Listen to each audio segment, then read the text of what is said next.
All right, guys. Oh, scoot in because because this is all right. We're continuing on with these player profiles.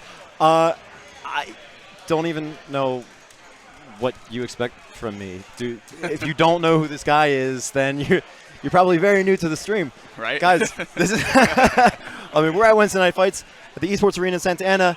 I'm Dr. Stans. Hey, with me is friggin' Snake Eyes. I mean, best geek in the world. Hey, Snake. Yeah, thanks so much no for problem, dude. Yeah. being here, man. Of course.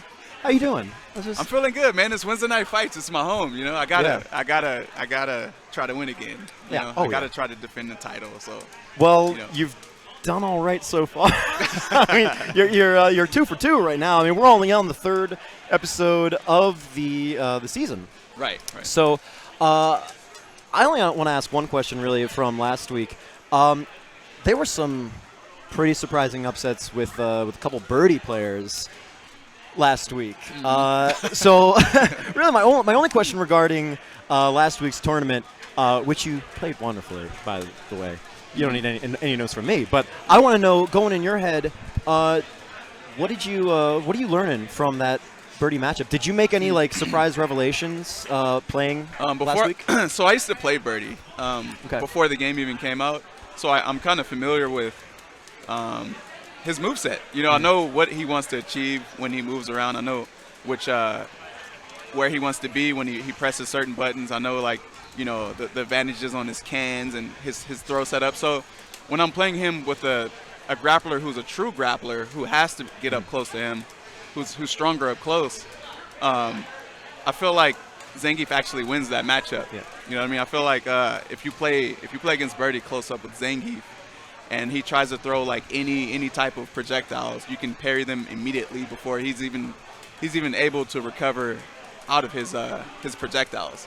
Yep. So I feel like I actually learned a lot from playing Futile. You know, I kind of theorized a lot of things, and I just tested them out because sometimes you have to do that in matchups. Yeah, and I feel like I just need to sort of refine some things, and I need to stop trying to switch my style up when it works. Don't fix it if it's not broken. So yeah, I feel like there just needs to be some refining done. I believe that you can do it. Yeah. So you've led. I think you're the only pro Geef player right now, isn't it? Is that true? I mean, Hagajin went to Birdie. Hagajin went to Birdie. Itazan went to Birdie. Itazan went to Birdie. So he's just Itabashi. I mean, he's not Itazan anymore. He's Itabashi. Itabashi, yeah. He has to drop that Itazan stuff. He's Itabirdie now. Yeah. I actually had a funny story about that on my Twitch channel. Oh, yeah? Yeah, it was a long story. It's kind of trollish. But yeah, all the Zangief players are not playing Zangief anymore. And it's, I mean, I understand it.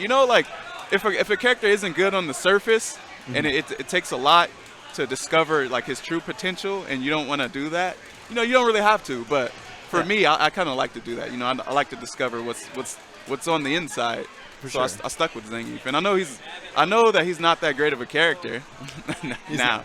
He's not that great of a character. Yeah, he's not that great of a character. But I feel like if you got the reads and you know what someone wants to do, and you know how certain characters play, then he can bring the pain. He's got the tools. He's got the talent. Yeah, I think so too.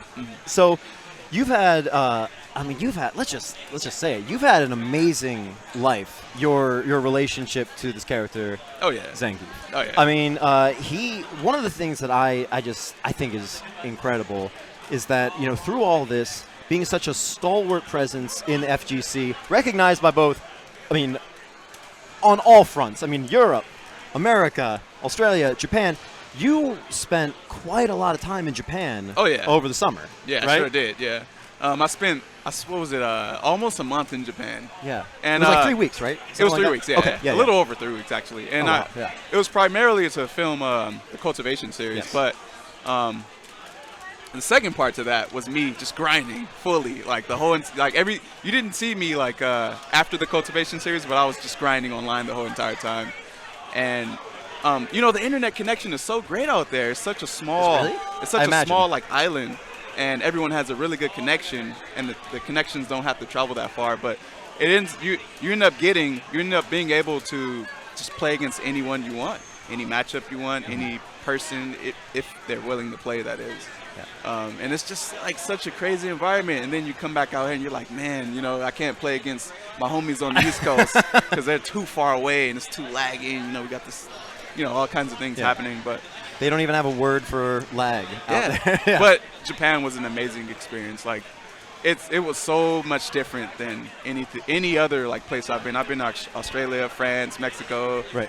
Because of your relationship to Zangief. Yeah. And because the reputation you set to Zangief. Right. Like, I mean, not to use it in a weird way, but like there's a certain like character marriage there that I feel like, for me, I think what you've done is you've sort of exemplified and you've rewritten some previous notions in fighting game history and fighting game players, where it's like some people are like, he's like, oh, like that character sucks. Don't even use that character. Yeah. But like, there's another school of thought that I'm sort of, which is like, if you get out of your own way, let that character speak to you, you know, then you can have a dialogue. You know, I really want to go by the saying, you know, certain characters are just low tier and they suck, but statistics have shown me that like if you're good enough with the character, you can win. And statistics that you've written. Like, I mean, that's not just them showing you. I mean, there are mathematicians. There are like German mathematicians being like, "What was that? No, he should not have won that." Yeah. But also, like, I've played plenty of matchups where I'm like, you know, what's going on? You know, Zangief clearly wins this matchup pretty badly. You know, what is this? How is this guy getting in on me? You know, how is he even beating me? And before you know it, you know, you've lost, and you've lost to a character that you thought your character beats pretty well, you know. So I mean, I'm not sure if it's a matter of just being caught off guard or like just, you know, matchups being wrong, or like.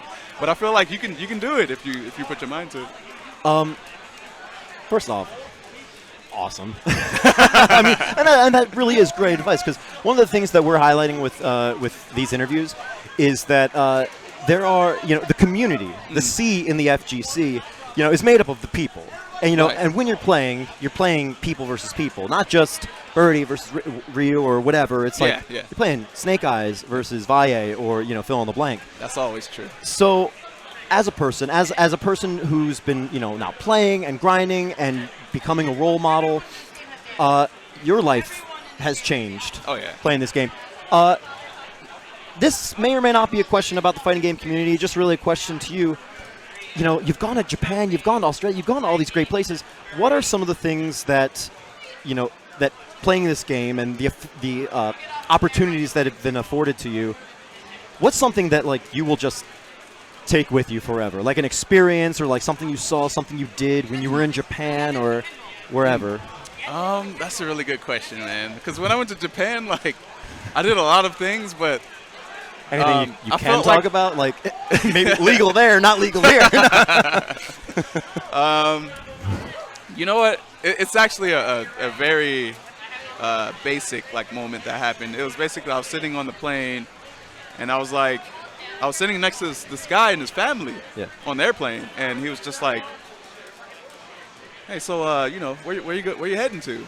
I'm like, "Oh, Florida," and he's like, "Oh, okay. So, you know, what are your plans?" Because, you know, that's what he was initially asking.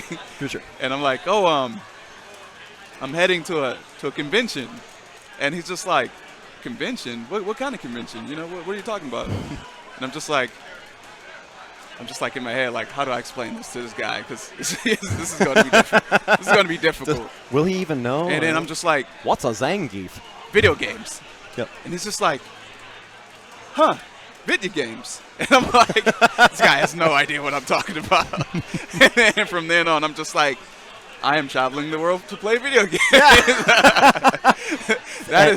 That is something that I will never forget. I got to travel the world, play against, you know, top players from all over the country. Not a lot of, you know, no one really, not a lot of people get to do this, and, you know, it's just a great experience, really fun, and it satisfies my competitive drive. Yeah. At the beginning, when you had decided, you know, I'm pretty good at this, I'm going to do this for serious, what was your family like then at that moment versus like now? Like if you were like, hey, I just won this tournament. Yeah. You know? Well, the problem is when I first started, I kind of won.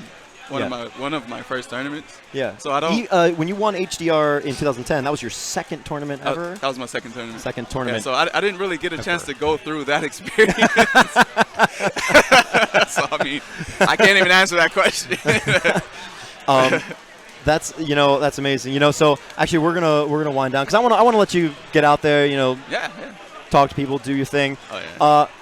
Before we go, because you're such a role model. You're so soft-spoken, articulate, everything. Can we just do sign off with? I want to hear your best Geef saying, "Here's muscle power for you." Oh, shit. And I'll do it with you if you want. I mean, we'll do it. Okay. And we'll just we'll say what we've done it. All right. Okay, ready? Yeah. All right. Just muscle power, right? Or here's muscle power for you. Oh, here's muscle power for you. Yeah. Okay. Okay, so we'll do a 3, 2, 1, and here's muscle. Okay. Oh, you want here's muscle power? Here's muscle power. Okay. Okay. All right. So 3, 2, 1. Here's muscle power for you. See? Am I turning into a god or what? That was not the first time you've asked yourself that question, was it? No, I'm pretty sure. Daryl, Snake Eyes, thank you so much for joining us on the show. And good luck out there, man. Thanks a lot, dude. Try to make it 3 for 3, okay? Okay. All right, dude. See ya. Guys, what?